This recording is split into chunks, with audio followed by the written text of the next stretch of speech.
Welcome to the Rising Phoenix podcast. I am your host, Navjot Dhaliwal, aka the metaphysical_goddess on Instagram. And this podcast is all about transformation.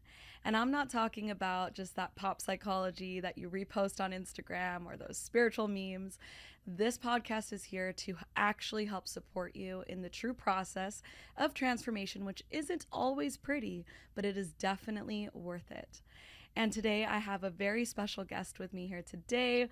We are actually catching up after 10 years. Micah Cheyenne, and on Instagram her name is Velvet Euphoria.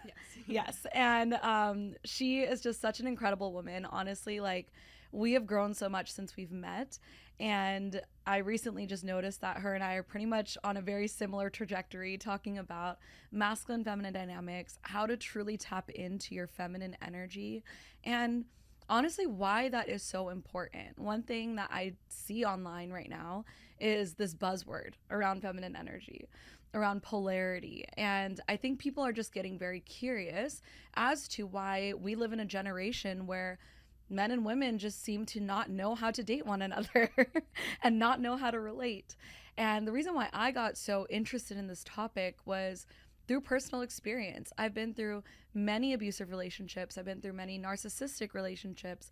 And it got to the point where I was literally dating the same man with a different face over and over and over again. And because I've spent the last 13 years of my life studying patterns in the subconscious mind, I decided to go within and actually look at and do the most deepest, hardest work of my life, which was to look at the way that I relate to men and what role am I playing, where can I take responsibility in the types of dynamics that I create in relationships with men. So today's conversation might be a little triggering. When I first got into this work, trust me, it was very triggering because it was questioning all the beliefs that I ever had around being a woman, my femininity, even around feminism, which we'll probably get into. And so let's go ahead and go for it. So hi, Micah. Welcome. Thank you. I'm so excited to be here. I'm so excited. And truly, like, I'll just start off by saying, like, ever since I've known you, you have really, like, always embodied, in my eyes, a feminine woman. Wow. Okay. Yeah. Thank you. And I'm just so curious because obviously, like, we've grown. You also do such deep work, especially, like, you know, growing up with your mother. I bet it's like almost impossible not to get into the work. Yeah. I mean, my life is constant work. I don't know if I take a break. Right. Even in the relaxation, I'm like, this relaxation is really growing me. You know? So absolutely. Yeah. So how has it been for you as far as dating and as far as, like, your journey with that? I mean, I, like you, have been in not a physically abusive relationship, but definitely emotionally abusive, like people who haven't had that masculine direction and who haven't treated me right. But there are people that I really loved. And I think that that's the key in a lot of these conversations of getting women out of these toxic cycles, is realizing that, like, when you're in these relationships, you love them with every depth of your soul. And so it's really hard to understand and see that this person isn't your person. And it's like always trying to, like, get over that hump of, like, things will get better and things will get better, and, like, these waves of up and down. And going through that relationship that was so difficult and beautiful in some ways, and there was so much love there, and realizing that, like, taking my power back from something that it has to be that hard to leave. Yeah. It has to be someone you love to make that alchemy happen inside of you. And that's what really started my work in becoming the woman that I wanted to be, to attract my true love, who I have now and who is the best thing that's ever happened to me.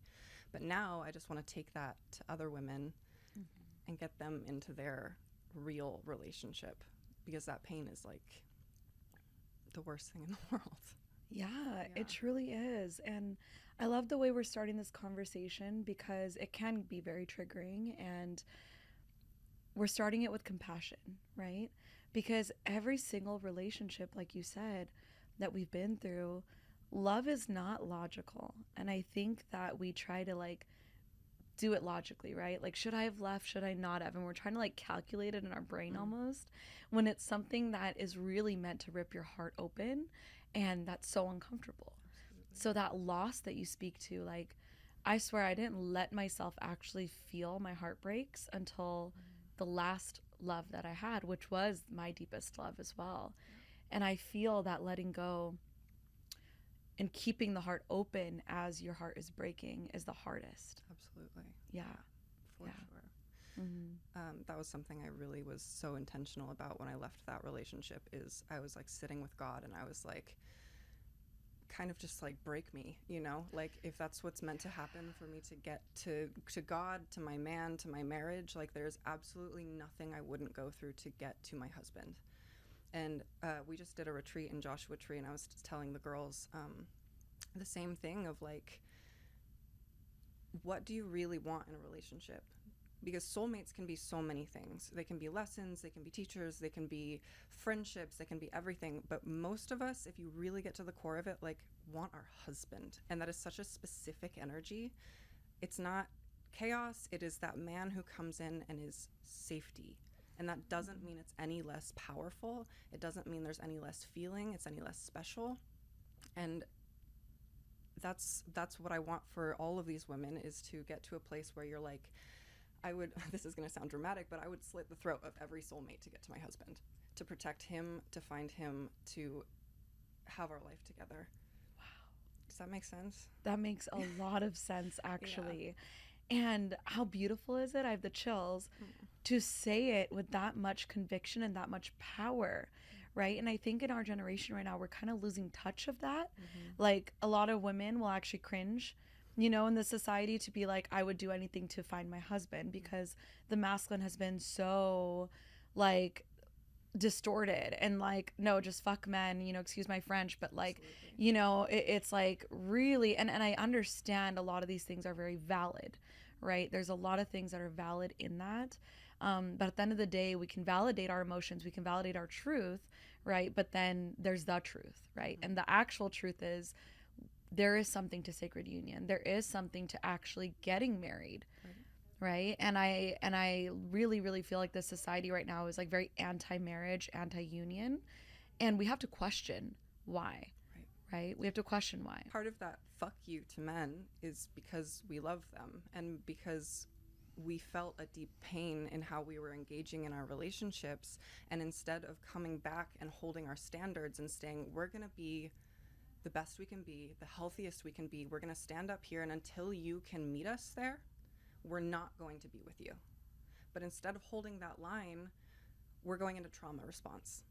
And we're going, I'm going to act out, I'm going to be hypersexual, I'm going to have an OnlyFans, I'm going to sleep with all of these men. But really, that's the pain. That's the father wound, that's the relationship wound, and that's us acting out from a childlike space. Yeah. But if we could get to that real deep truth of, we fucking love each other, and we want sacred union, we want healthy relationships, we want to be up here, we want to be in union with each other and with God, then we can start taking a step back and inviting each other to heal. Wow. Yeah. Mic drop, Micah. Absolutely. Yeah. Absolutely. Right there. That is really it, right? Because why would God put us on this earth to not know how to relate to one another? If you just look at primal relating, if you look at our biology, right? Like, even if you think about the sole purpose of us to like multiply, right? And like actually just give birth, right? It's like there has to be a way, whether you're going to get married or not, if you just look at biology, there has to be a way for us to actually get along, get married, have a safe relationship, and not be in those trauma responses. And you just laid some bars around this whole sexual empowerment thing, being sleeping with many men, right? And my trauma responses haven't showed up in that way particularly. And I think that might just be a cultural thing, because you know, as Indian women, like, I think there's a different conversation where like people will pendulum swing a little bit, where it's like, okay, well, I was so sexually suppressed, right? So let me just, you know, hide all my body, you know, and like all that from all the men.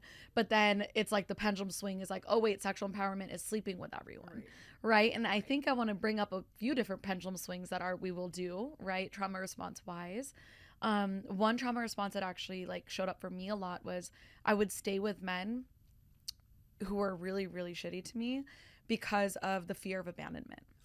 So then I would start contorting myself. I wouldn't have those values because it was like, nope, if I speak a value, they'll leave, right? Knowing unconsciously, what does that say? That basically says I was dating men that I knew couldn't meet my values, right? But I had such low self-worth. So first, I'd love to dive into that topic around, this whole OnlyFans culture, showcasing your entire body out to the world, sleeping with multiple men. Yeah, let's talk about that. Do you believe that that is true empowerment of the feminine? Well, to speak to my own, because you've seen my Instagram, Yeah. I definitely am like a sensual artist, and it's never been for me like a way to entice male attention or to distort male attention. It's like, especially as someone like from third grade, I was like kind of like a chubby little kid, and I was using food to like comfort myself, and I got really far away from myself. I developed body dysmorphia. I couldn't tell what was happening in the mirror. And so I found that in the camera lens, I could really see myself, and it was honest. And so I started taking photos of myself and like sitting in the mirror with myself. And it was really a way to showcase the goddess and to feel the goddess inside of myself and to develop myself. But there is a difference in the people who are posting, you know, bikini shots and really trying to like grasp the male attention in a way that distorts them, that takes them away from their union. It pulls all of us apart. All of these like dopamine hits and likes and just using it as a way to like self-validate. So I think there's like a healthy way, like an artistic way, and then and you can usually pinpoint it, you know, but no, I don't think it's empowerment to use your body to manipulate the male mind.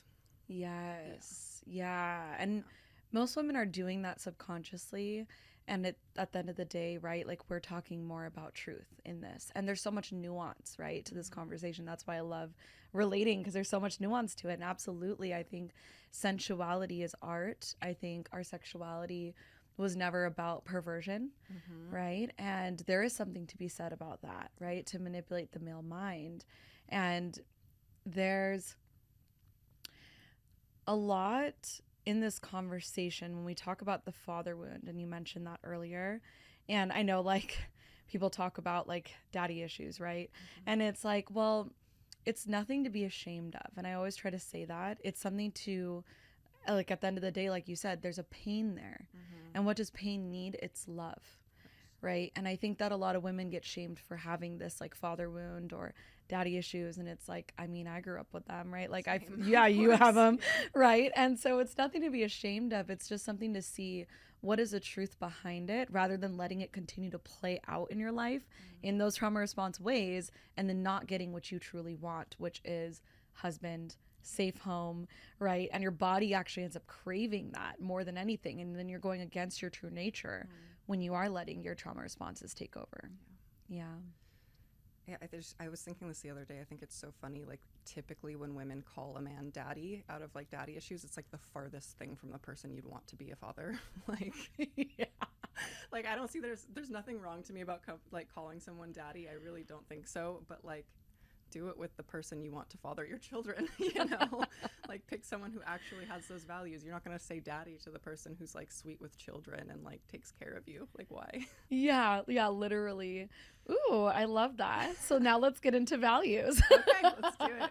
Because like you said, father your children. How many of us are actually, if you think about it, when we're in that distorted trauma response template of dating, right? Like how many of us are actually looking at, would this be the father of my children? I know in my past, when I had that template with men, that was the last thing on my mind. I wanted their attention so bad. You know, I was constantly checking my phone to see if they're going to message me, you know, and when they're going to message me. And I find that when you're actually with the man that is going to be the father of your children, that's going to be your husband, that archetype and that template, you're actually so safe. You don't need to constantly check your phone. Relaxed.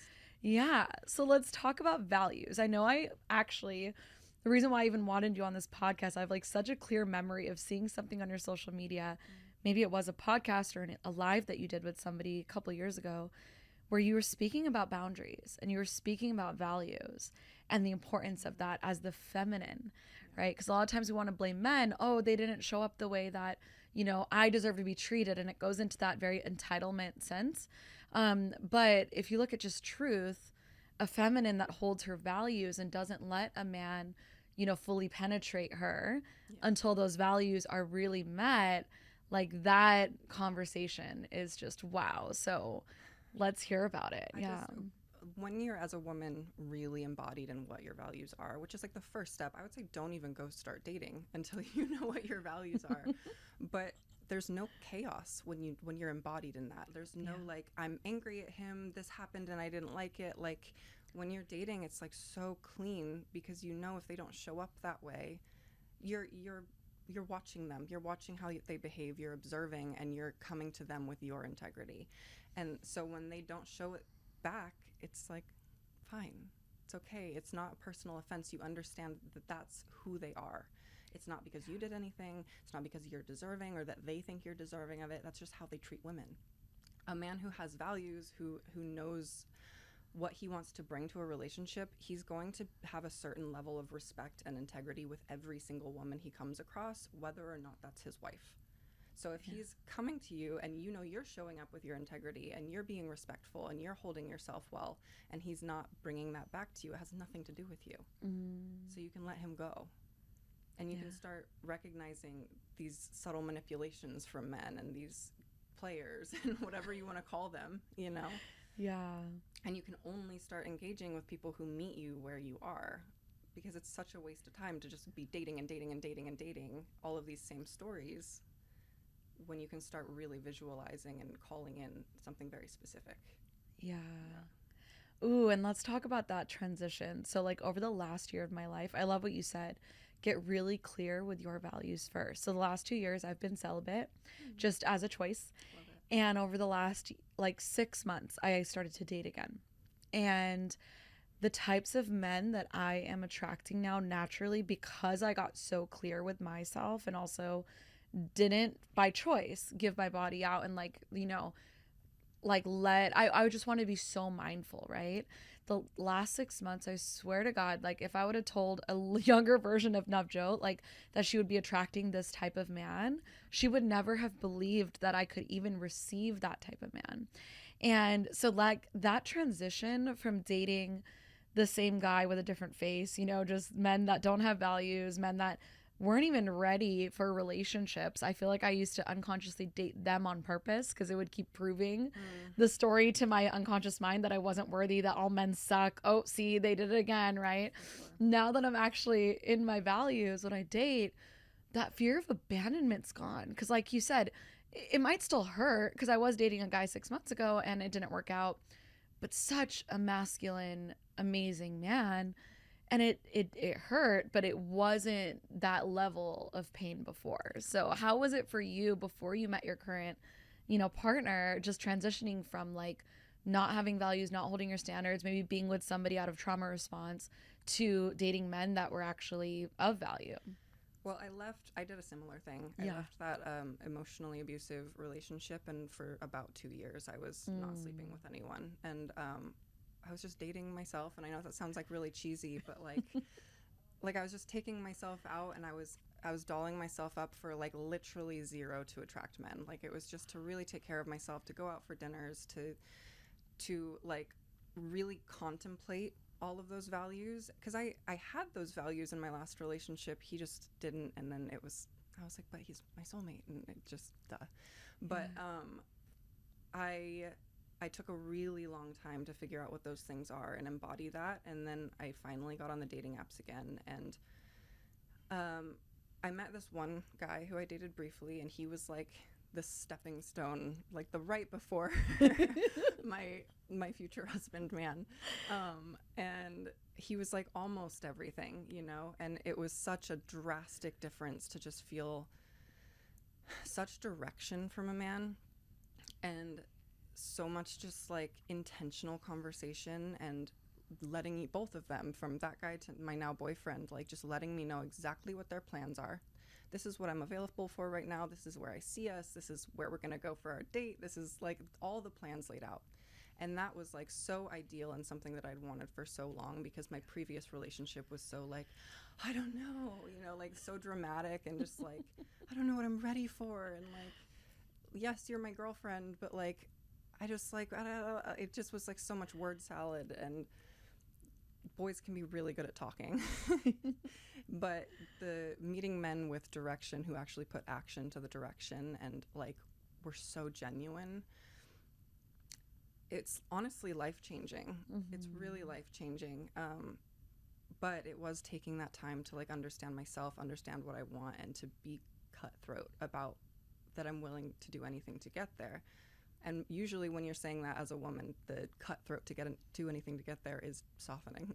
Yes. You know, like the feminine cutthroat can just be like holding, like sitting in your throne and just being like, no, you know, anything that's not that, like, no, I'm okay.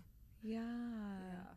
And I'm so glad, because I was literally just about to bring the conversation to softening. So very perfect timing. So I feel like out there in the polarity space, right? Like you'll see things about like feminine receptivity, softening, right? Like being a receiver, right? I grew up very, very hyper independent just because of my own trauma, and receiving, right? Obviously, like that's what my soul, my body, like everything wants when it comes to a man, right? Someone who protects and provides, and I receive. And I feel like when women are in that like man-hating phase still, it's like the man has to be the one to give me that safety first. And we literally just talked about, no, like know your values first, like the softenings within you, and then you attract that type of man, and then you get to choose. And I love how you just said sitting on your throne and softening and just saying no. Now, one thing I realized recently about boundaries is they only work when we are saying them from that deep-rooted, secure place. Oftentimes, life is a mirror, right? I mean, all of life is a mirror. Partners are a mirror of what's going on within us. So if our boundaries, if we're saying them from that state of the pain body, it doesn't look like sitting on the throne, softening, just being like, no. It looks like what you had said earlier is like taking what they're doing very, very personally, trying to change them, right, with your boundary, and using that boundary as a sense of control, not as a sense of a standard that now you have, and you just have that deep knowing of that standard. So I feel like oftentimes we like feel like a lot of the work is like once we get the man, right? And so what would you say to a woman who has never, one, had boundaries, and two, been able to soften and say that from that clear space of just no, you know? Well, I would say the first step sometimes, and I'm not saying stay here, but for some women, that is their only way of communicating that. And it's that scared little girl inside that like feels like someone's gonna hurt her, and so she's got the knives out and she's like, fuck you, you know? And it's the starting place. So I would say don't judge it, just like notice it and know that that's not the ideal space you want to be in, and just start like having those inner conversations of like, visualize what you want those conversations to look like. Like put on some music and really go in your body, have a man in your little head do something disrespectful, and walk yourself through how you would want to show up in those situations. And sorry, what was the other part of that question? Yeah, just like, yeah, getting to that space of that very deep-rooted no, right? Right. Yeah. I love that. Sorry, I lost my train. No, it's okay. I'd love to add to that, though, because my mentor, Natalie, I love what you just said, because she always says, like, God bless her mess. So let it be messy, right? There is no 2 + 2 = 4 way to, like, start setting your standards, but starting somewhere, letting it be messy, letting it be. Sometimes it's not going to always come out so pretty. And the cool thing about the feminine is our range, right? And we're not always, especially with our menstrual cycle and like everything, like we're never ever going to like have it come out so pretty. And that's that energy that like also needs to be spoken about, you know? And I would actually rather a woman be messy and get out of a situation like that than to try so hard to be soft that you're ending up like, you know, getting pushed over. So yeah, that starting place. And then I honestly, like, having a dating coach can be so helpful, because when you're just the only people you have are your friends, like your friends have vested interest in what happens with you. They're really emotional about it. It can get really like convoluted. So when you have someone who is really just there to tell you the truth about the situation and be honest with you, it's so transformational, because you can just come back to yourself and be like, okay, Yeah. there's nothing wrong with me. I'm okay. I'm just moving towards something more beautiful. Yeah. Yeah. Yeah, my mentors and coaches have helped me so much with that over the last 2 years. So I definitely agree with that. And I love what you said there too, because when you're trying so hard to be soft, rather than once that fully ends up landing in your system, when you're like fully embodied, what you're doing is you're also trying to be that good girl. And one thing my mentor says is like, that good girl ends up not being so good, because you're basically contorting yourself to be liked still. Absolutely. Yeah. And when it comes to like that, oh, I'm going to be so like strong in the beginning, and like I'm going to wait for him to do all of the softening, and like a lot of men, and especially men who are going in with good intentions, they're really looking for their wife. Like those initial meetings are so important for him to see who you are, and like make a good impression, because if you're coming in all hot like that, he's going to go, this woman can't be the mother of my children. Yeah. Like I want my peace. I want my person who's going to be soft and invite me in and be nurturing. And so if you start that way and say, well, he has to earn it for me to be that way, he'll never know that's who you are. Yes. I think a lot of women, including my old self, are very hardened, forgetting that love is opening your heart.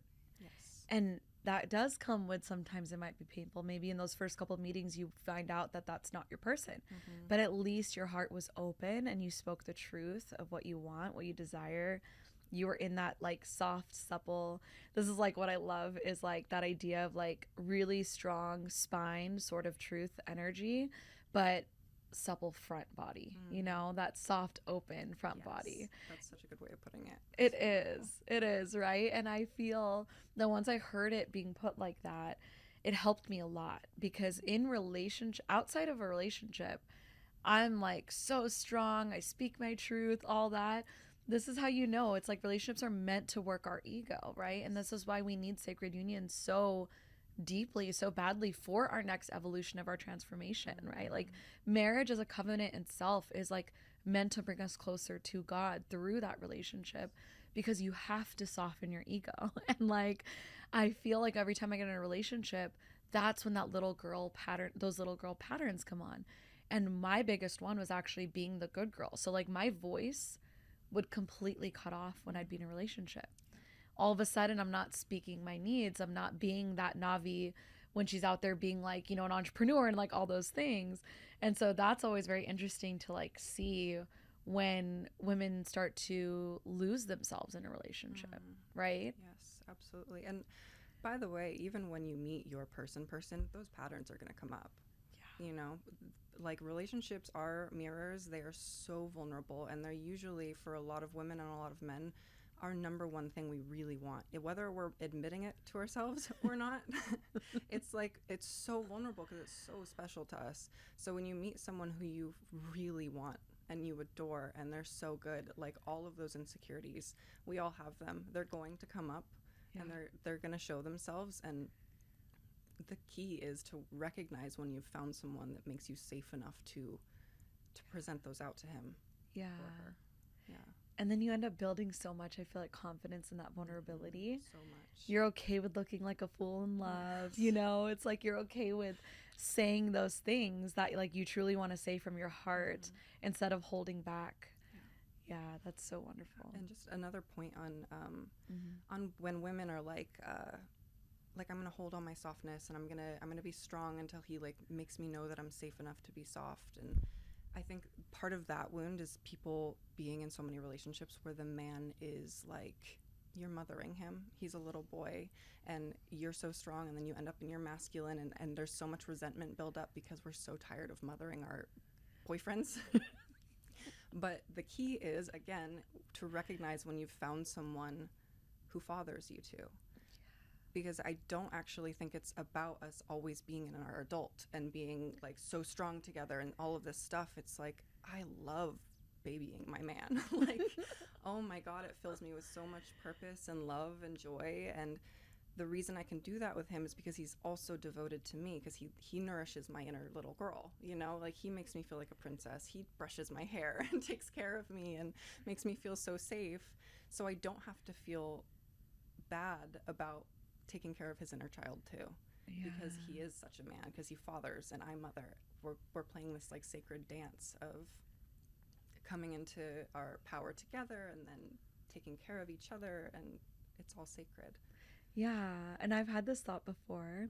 Do you believe that when we are in a sacred union, marriage, relationship with a man, that truly that is us alchemizing those childhood wounds of like what we wish we had growing up? Absolutely. Yeah. And then we get to do it for our own kids too. Yeah. We do it for each other first, and then next generation gets to be juicier and healthier and even more love. Yeah, and then you look at the macro of all of this. I have the chills. It's like, this is truly how we heal the world. It starts in the home. 100%. It's what I was thinking on the way here. I was like, all of these people are constantly, there needs to be more love in the world, and they're all talking politically, like they need to bring more love to the Democratic Party or the Republican Party, and it's like, then their inner world is chaos. Yeah. Their relationships are chaos. Their friendships are chaos. Their inner world, their self-love is chaos, but they're projecting it onto like politics. And I'm like, you need to start with you, and then your relationship, and then your family, and then your friends, and that's how we heal the world. It's not about this big grand scheme. Yeah. It's about inside. And politicians are not God. Yes. Right? Yeah. And if we are speaking about sacred union in a sense where it starts in the home, it starts in the family, this is how we heal the world. It's truly you, your husband, and God. Right? And so this is why, I mean, I know we're almost finished here. This is why the whole polyamory conversation doesn't make sense. And that is a huge trauma response being spoken about in the spiritual industry as union. And it's like, how can that be union? How can that be union? Yeah, they're laying out the blueprint of what not to do, for sure.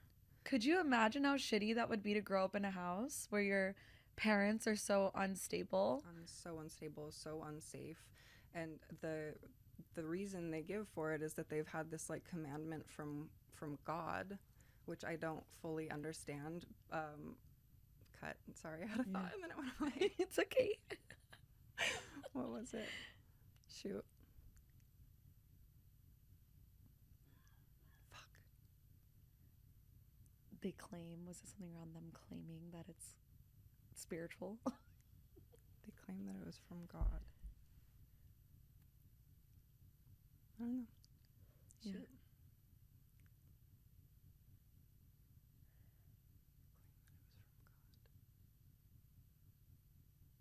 Oh, well, they claim that it was from God, but if you claim that a lesson is from God, and so you're just going to perpetually be in the lesson, that's like if I was in like a traumatic, abusive relationship and I was like, oh, well, I learned lessons through trauma, so I need to stay in the trauma. Does that make sense? That makes a lot of sense. Absolutely. Like, you don't stay in the situation. You watch them both and they're grieving and they're in so much pain, and then they're saying it's because it's their commandment from God. Maybe the commandment is to stop. To leave. Yeah. Yeah, sit with the pain. discomfort of leaving a dynamic that's not healthy just because it's familiar to your nervous system.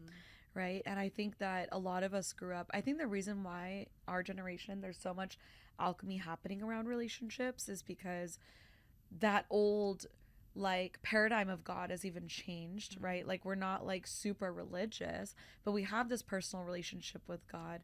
And then in this new age spiritual world, it's also gotten distorted, where people are even afraid to say the word God, like the G word as well.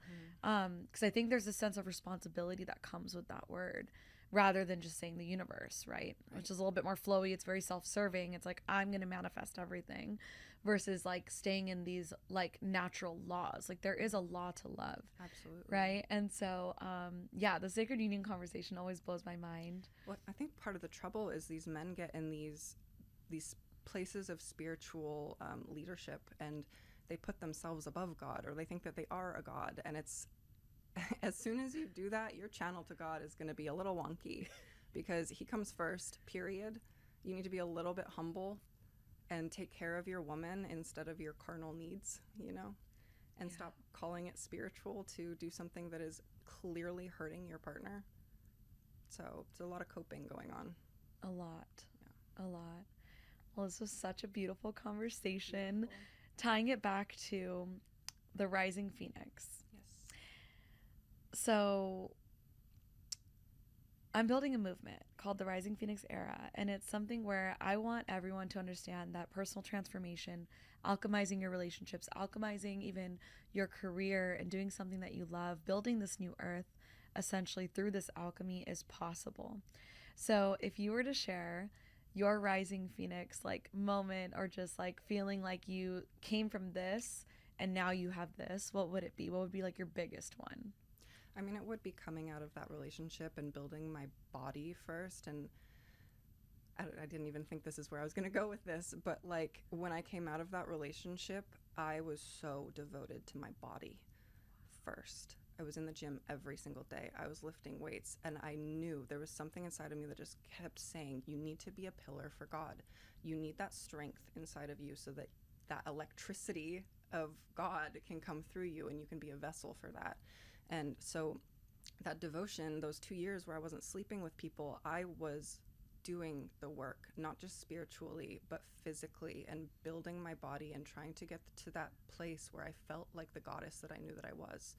Because when I walked around, when I was doing my meditations, I could see my higher self, and it always felt like out there, but I was like, I can embody that. That goddess that I see in my head, like that's real. Like I can make that happen. And so I worked so fucking hard to get that, and all of the blood, sweat, tears, all of the sitting in silence and the grief of my ex, of my father's passing, I really alchemized that into my body first so that I could bring the love into my life. And I have literally everything I ever wanted because I put that devotion into myself first. So yeah. Wow. Thank you for sharing your Rising Phoenix moment. And I love that you mentioned the body, because it is surprising, right? We're talking about so many things, psychology wise, spirituality wise, but I also recently had a huge realization about my body, and it's still something I'm working on, but your body is the vessel and your body keeps score. Yes. So if you're not alchemizing your trauma in here, then you're going to keep, this is your physical, right? And if you want to manifest something physical, right, like you need to work on that physical. So thank you for sharing that. That was a great way to end the conversation, Micah. Thank you. How can people reach out to you? And do you do coaching as well? I do coaching. My Instagram is Velvet Euphoria, as you said. My website is velveteuphoria.cloud. I do personal dating coaching on there. You can find me. And yeah. Thank you so much for being here. Thank you, Angel. Oh, and cut. Oh my God, we did it! Juicy.